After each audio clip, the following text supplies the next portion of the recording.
Note: यह कहानी तमिलनाडु के कुलिथलाई में हुई वास्तविक जीवन की घटनाओं पर आधारित है। 19 अक्टूबर 2004। कुलिथलाई, करूर जिला। करूर जिले के कुलिथलाई में ज्योति रामलिंगम अपनी पत्नी मीनाक्षी के साथ रह रहे थे। वह वहां खेती कर रहे थे और उनकी पत्नी ने एमए और बीएड पूरा किया था। वह पास के पनिकम्पट्टी सरकारी स्कूल में शिक्षिका के रूप में कार्यरत थी। उनकी जिंदगी बहुत खुशहाल चल रही थी। उस दिन हमेशा की तरह रामलिंगम अपनी खेती का काम करने लगे और उनकी पत्नी मीनाक्षी भी स्कूल चली गई। क्षेत्र में कोई भी उसे जाने बिना नहीं है। अगर मीनाक्षी की टीचर स्कूल के लिए तैयार हो जाती हैं, तो समय सुबह 8:30 बजे का होता है और अगर वह स्कूल से लौटती हैं, तो समय शाम के 6 बजे का होता है। ऐसे तो बिना घड़ी देखे ही हर कोई समय बता देगा। वह समय की पाबंदी को उस उत्तम स्तर पर बनाए रखेगी। मीनाक्षी के मुताबिक वह घर से स्कूल के लिए निकलेंगी और स्कूल से घर के लिए। उस दिन भी उसने अपने पति रामलिंगम के लिए खाना बनाया, दोपहर के भोजन के लिए खाना लिया और अपनी टीवीएस 50 बाइक पर स्कूल चली गई। समय शाम के 6 बजे का है, लेकिन शिक्षक घर नहीं लौटे। रामलिंगम ने तुरंत स्कूल को फोन किया। चूंकि उस समय मोबाइल फोन नहीं थे। जब उन्होंने स्कूल में फोन किया तो उन्होंने कहा वह पहले ही जा चुकी है। चूंकि 6 बज चुके थे और उसकी पत्नी घर नहीं लौटी, रामलिंगम सीधे स्कूल गया और उसने वहां के चौकीदार से पूछताछ की। लेकिन चौकीदार ने जोर देकर कहा कि टीचर मीनाक्षी पहले ही जा चुकी हैं। हालांकि उन्होंने अंदर जाकर पूरे स्कूल की तलाशी ली और कार्यालय में जो लोग थे, जिनमें हेडमास्टर और कुछ शिक्षक भी शामिल थे, उन्होंने सभी के बारे में इसी तरह पूछताछ की। सभी ने कहा कि मीनाक्षी टीचर पहले ही जा चुकी हैं। अब रामलिंगम को समझ नहीं आ रहा था कि क्या करें। वह जिस प्रकार घर से स्कूल आया था उसी प्रकार वापस लौटा और जब वापस लौटा तो रास्ते में सभी के बारे में पूछताछ की। स्कूल और घर जाने के रास्ते में मारुदुर में एक रेलवे क्रॉसिंग है। उन्होंने उस गेट पर काम करने वाले व्यक्ति के बारे में पूछताछ की। गेटमैन ने कहा, मैंने सुबह मीनाक्षी टीचर रामलिंगम को स्कूल जाते देखा था, लेकिन मैंने उन्हें शाम को लौटते नहीं देखा। इससे घबराए रामलिंगम ने यू टर्न लिया और मेट्टुमरुदुर गए, जो रेलवे गेट से पहले है, और उन्होंने अपने दोस्त तिरुपति के बारे में पूछताछ की, जो एक उर्वरक की दुकान चला रहा था। अब उनके दोस्त तिरुपति ने कहा, मैंने मीनाक्षी दा को देखा। वह स्कूल के बाद कुलिथलाई गई। यह सुनकर रामलिंगम को यकीन हो गया कि वह मेट्टुमरुदुर आएगी। उसने उस खाद की दुकान से लेकर अपने घर तक अपने सभी दोस्तों और रिश्तेदारों से उसे ढूंढने के लिए कहा और उन्होंने भी उसे ढूंढा। लेकिन हर जगह तलाश करने के बाद भी उन्हें इस बात की कोई जानकारी नहीं मिल सकी कि मीनाक्षी कहाँ गई या उसके साथ क्या हुआ। समय रात के 11 बजे का है। बिना देर किए रामलिंगम पुलिस स्टेशन गए और शिकायत दर्ज कराई और इंस्पेक्टर आदित्य ने 30 मिनट के भीतर एफआईआर दर्ज की और उसकी तलाश शुरू कर दी। उन्होंने सभी जगहों की जांच भी की, लेकिन रामलिंगम द्वारा ज्ञात चीजों के अलावा आदित्य को कोई नई चीज नहीं मिल सकी। अगले दिन आदित्य और उनकी टीम मीनाक्षी को नहीं ढूंढ सके। 2 दिन और 1 सप्ताह हो गए और दिन इसी तरह बीत गए, लेकिन मीनाक्षी के बारे में कोई जानकारी नहीं है। जब आदित्य जांच कर रही थी, तो रामलिंगम भी यह देखने के लिए वहां गए कि क्या कोई सुधार हुआ है। एक दिन जब वह पूछताछ करने गए, तो इंस्पेक्टर आदित्य ने कहा, सर, शांत रहें। इसमें कई बड़े लोग शामिल हैं और यहाँ तक कि सत्तारूढ़ दल के पूर्व विधायक भी इसमें शामिल थे। यह सुनकर रामलिंगम हैरान रह गए और उन्हें समझ नहीं आया कि क्या करें। वह यह सोचकर दुखी था कि वह सत्तारूढ़ दल के खिलाफ क्या कर सकता है। मेरे और राजनेताओं के बीच क्या संबंध है, वह नहीं जानता था कि उसकी पत्नी के लापता होने के मामले में राजनेता कैसे शामिल थे।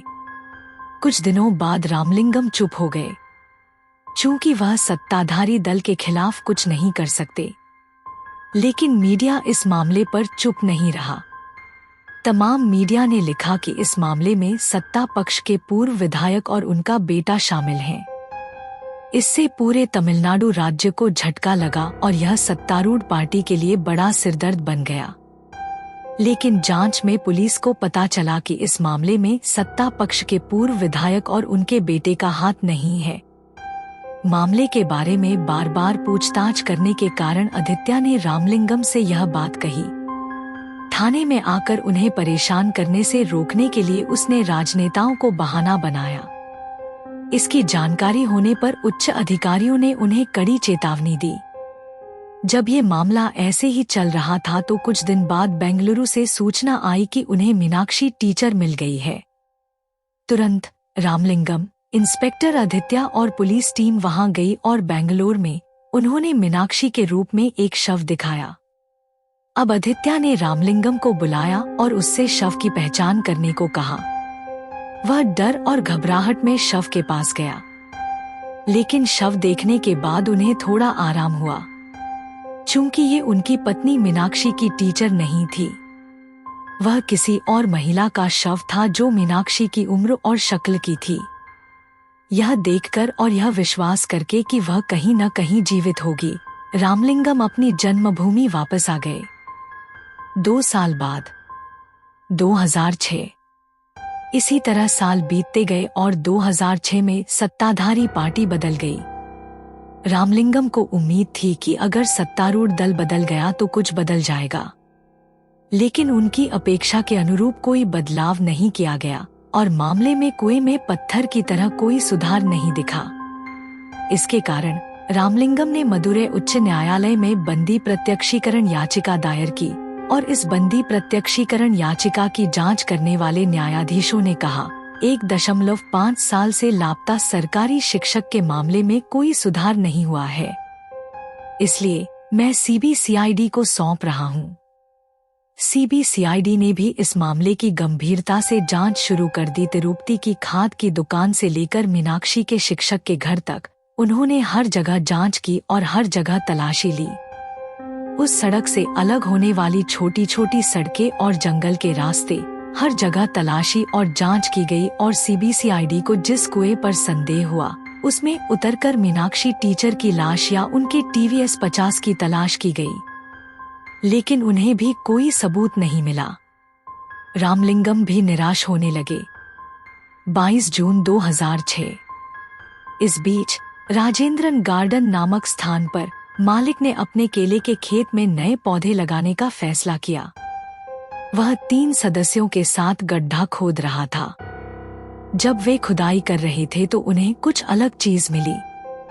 उन्होंने सोचा कि यह खजाना है और तेजी से खुदाई शुरू कर दी, लेकिन वहां उन्हें खजाना नहीं बल्कि कंकाल मिला। वे आश्चर्यचकित रह गए और मालिक को सूचित किया, लेकिन कंकाल से डरे मालिक ने उन्हें कंकाल को अलग अलग जगहों पर दफनाने के लिए कहा। चूंकि उसने यह बात पुलिस से कही, इसलिए उसे थाने और कोर्ट जाना पड़ेगा। इतना ही नहीं, उसे डर था कि वे उस पर शक करेंगे। 4 दिन बाद 26 जून 2006। इसी बीच वीओ का एक अधिकारी गांव में आया। वीओ को देखकर राजेंद्रन डर गए और उन्हें लगा कि वह वहां कंकाल के बारे में पूछताछ करने आए हैं।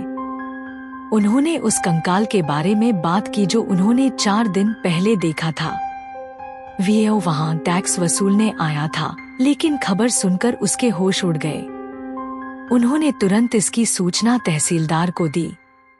उसके आने के बाद इसकी सूचना पुलिस को दी गई और वहां आए आदित्य ने कंकाल पर एक क्षतिग्रस्त साड़ी और आंतरिक वस्त्र देखा और उन्हें एहसास हुआ कि यह एक लड़की का है। उन्होंने अपने थाने में दर्ज सभी महिलाओं की गुमशुदगी के मामलों की जांच की। वहीं आदित्य ने डॉक्टरों की मदद से मौके पर ही पोस्टमार्टम किया। उन्होंने पाया कि यह कंकाल किसी 30 से 35 साल की महिला का है और तुरंत उन्हें मीनाक्षी की टीचर की याद आ गई, क्योंकि उसके थाने में उस उम्र में लापता महिलाओं की सूची में वह अकेली थी। हालांकि विस्तृत शव परीक्षण के लिए कंकाल को त्रिची जीएच लाया गया था। उसी समय आदित्य और सीबीसीआईडी ने रामलिंगम को सूचित किया और उन्हें वहां आने के लिए कहा। आते ही उन्होंने उसे हरे रंग की साड़ी दिखाई जो कंकाल के ऊपर थी। यह देखकर वह रोने लगा। हाँ, यह मेरी पत्नी मीनाक्षी है सर। जिस दिन वह लापता हुई उसने हरे रंग की साड़ी पहनी हुई थी। इतना ही नहीं, उसने कहा कि चांदी की अंगूठी और चांदी की पायल उसकी है। डीएनए रिपोर्ट और ऑटोप्सी रिपोर्ट से पुष्टि हुई कि कंकाल मीनाक्षी की टीचर का ही है। डीएनए 100% मीनाक्षी के शिक्षक के माता पिता के डीएनए से मेल खाता है। आदित्य को पता चला कि उसके साथ बलात्कार किया गया और उसकी हत्या कर दी गई। जो मामला 1.5 साल तक कुएं में पत्थर की तरह पड़ा था, अब खरगोश की तरह तेजी से आगे बढ़ने लगा है। अब आदित्य ने जांच की कि राजेंद्रन गार्डन में कौन अक्सर आता था और पिछले 2 वर्षों से वहां काम करने के लिए कौन आया था, इसकी एक बड़ी सूची ली। उन्होंने सभी को अलग अलग बुलाकर जांच की और किसी को नहीं छोड़ा। आदित्य जब जांच कर रही थी तो उसे षणमुगावेल नाम के एक शख्स पर शक हुआ। पुलिस ने जांच की तो उसने कहा, इस मामले से मेरा कोई लेना देना नहीं है। पुलिस की जांच सिर्फ उनकी जांच नहीं है। अगर उन्हें किसी पर शक होगा तो वे छिपकर उस पर नजर रखना शुरू कर देंगे। आदित्य को षणमुगावेल पर संदेह था। चूंकि वह पिछले 2 वर्षों में किसी नौकरी पर नहीं गया, लेकिन वह बेतहाशा खर्च कर रहा था, भले ही वह किसी नौकरी पर नहीं गया था। जब आदित्य ने गांव में षणमुगावेल की जांच की तो उसे पता चला कि उसने अपनी पत्नी के लिए नए गहने खरीदे हैं। फिर उन्होंने षणमुगावेल को जांच के लिए बुलाया, लेकिन उन्होंने कहा कि वह शहर से बाहर हैं और अभी नहीं आ सकते। उसी समय आदित्य को जानकारी मिली कि वह कुलिथलाई किसान बाजार में है। आदित्य तुरंत वहां गई, षणमुगावेला को गिरफ्तार कर लिया और जांच शुरू कर दी। सर, मुझे इस बारे में कुछ नहीं पता, कृपया मुझे छोड़ दीजिए। फिर आपके पास इतने पैसे कैसे आए? आपके लिए अपनी पत्नी के लिए गहने लाना कैसे संभव है? शांत मुस्कान के साथ उसे घूरते हुए आदित्य ने कहा, षणमुगावेल, यदि आप सच बताते हैं तो अच्छा है, अन्यथा। कांस्टेबल, आदित्य ने तेजी से पीछे मुड़कर पुलिस की छड़ी की ओर देखा। जांच की मेरी शैली बहुत अलग होगी।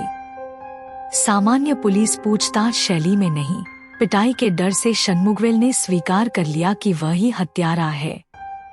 जब उसने यह कहा तो षणमुगावेल ने कहा, हाँ सर, हमने ही उसे मार डाला। चूंकि उन्होंने कहा कि मैं के बजाय हम, आदित्य ने जांच शुरू कर दी कि इसमें और कौन शामिल है। षणमुगावेल ने कहा, सर, मैंने अपने दोस्त कुमार के साथ मिलकर शिक्षिका मीनाक्षी के साथ बलात्कार किया और उसकी हत्या कर दी। तुरंत आदित्य ने कुमार को गिरफ्तार कर लिया और उन दोनों से कबूलनामा ले लिया। वे बताने लगे कि घटना वाले दिन मीनाक्षी की टीचर के साथ क्या हुआ था। 2 साल पहले, अक्टूबर 2004, कुलिथलाई भारती नगर के रहने वाले षणमुगावेल और मारुदुर के कुमार दोस्त थे। वे दोनों निर्माण कार्य के लिए जा रहे थे और जब उनके पास काम नहीं होता तो वे शराब बेचते थे और उन्हें नियमित रूप से शराब पीने की आदत थी। मीनाक्षी टीचर का घर षणमुगावेल के ससुर के घर के पास ही था। वह जब भी अपने ससुर के घर जाता है तो उसे टीचर मीनाक्षी नजर आती है। जब उसने उसे देखा तो पाया कि उसने बहुत सारे आभूषण पहने हुए थे। चूंकि वह सुंदर थी इसलिए उसे उससे स्नेह था।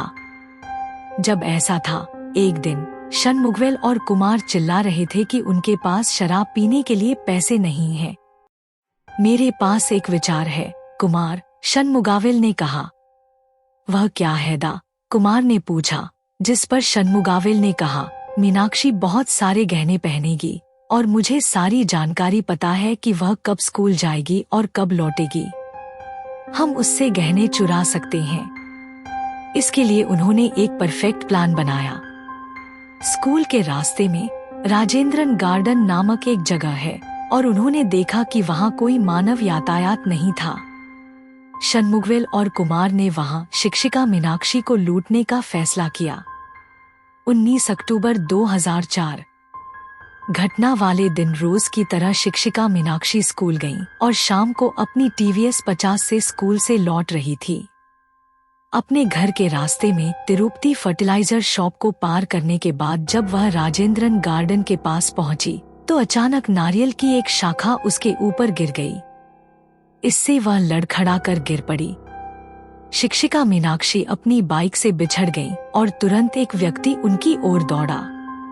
तभी पीछे से एक और शख्स उसकी तरफ दौड़ा। शिक्षिका ने सोचा कि वे उसकी मदद करने आ रही हैं, लेकिन वह नहीं जानती थी कि वे ही उसके गिरने का कारण थे। जो लोग उसकी ओर दौड़े वे षणमुगावेल और कुमार थे। उस समय जब शिक्षक स्कूल से आए तो वे योजना के अनुसार राजेंद्रन गार्डन गए। कुमार खड़ा था और देख रहा था कि शिक्षक आ रहे हैं या नहीं, और षणमुगवेल ने अपने हाथ में नारियल की एक शाखा ली और उसे चाकू से काट रहा था ताकि दूसरों को उस पर शक न हो। जैसा कि उन्होंने सोचा था, मीनाक्षी की टीचर भी अपनी टीवीएस 50 में सही समय पर वहां आ गईं। यह देखकर कुमार ने षणमुगवेल को इशारा किया और जब शिक्षिका पास आई तो उन्होंने शाखा उनके ऊपर रख दी। चूंकि अचानक उसके ऊपर कुछ गिरा तो वह लड़खड़ा कर गिर पड़ी। अब उन दोनों ने मीनाक्षी की टीचर की साड़ी खींचकर उसके मुंह में दबा दी और उसे खींचकर पास के केले के खेत में ले गए। जब वे उसे बागान के खेत के अंदर खींच ले गए तो दोनों ने उसके कान, गर्दन और हाथों से सारे गहने ले लिए। षणमुगवेल और कुमार ने उसके हाथ में केवल चांदी की अंगूठी और पैर में चांदी की पायल छोड़ी। इसके अलावा वे सभी सोने के गहने ले गए। उनकी योजना गहने लेकर वहां से भागने की थी। उस योजना में टीचर मीनाक्षी को देखकर कुमार का मन विचलित हो गया। अरे षणमुगम, हमें मीनाक्षी को ऐसे क्यों छोड़ना चाहिए? वह बहुत सुंदर है ना? कुमार ने उससे कहा। जब मीनाक्षी अध्यापिका के मुंह में साड़ी होने के कारण उन्हें सांस लेने में कठिनाई हो रही थी और जब वह उनसे बचने के लिए संघर्ष कर रही थी, उसी समय कुमार ने अपने कपड़े उतार दिए और भयभीत अध्यापिका के पास आ गए। उसने उसके इनरवियर और बिकिनी को उतारकर उसे पूरी तरह से नग्न कर दिया ताकि वह किसी से मदद के लिए चिल्ला न सके। अब कुमार ने शिक्षिका मीनाक्षी के साथ बलात्कार करना शुरू कर दिया और यह देखकर षणमुगवेल, जो पहले से ही उस पर क्रश था, ने भी उसके लिए कामना की। इसके बाद वह उसके साथ बलात्कार करने लगा और दोनों ने अपनी हवस मिटाई। हालांकि उन्हें डर लगने लगा कि आगे क्या किया जाए। अरे कुमार, अगर हम टीचर को ऐसे ही छोड़ देंगे तो वह पुलिस से कहेगी कि हमने ही उसके साथ बलात्कार किया और उसे लूटा, क्योंकि वह मुझे अच्छी तरह से जानती थी। इसलिए उसे जिंदा छोड़ना खतरनाक है। उसने मीनाक्षी की अध्यापिका की ओर देखा।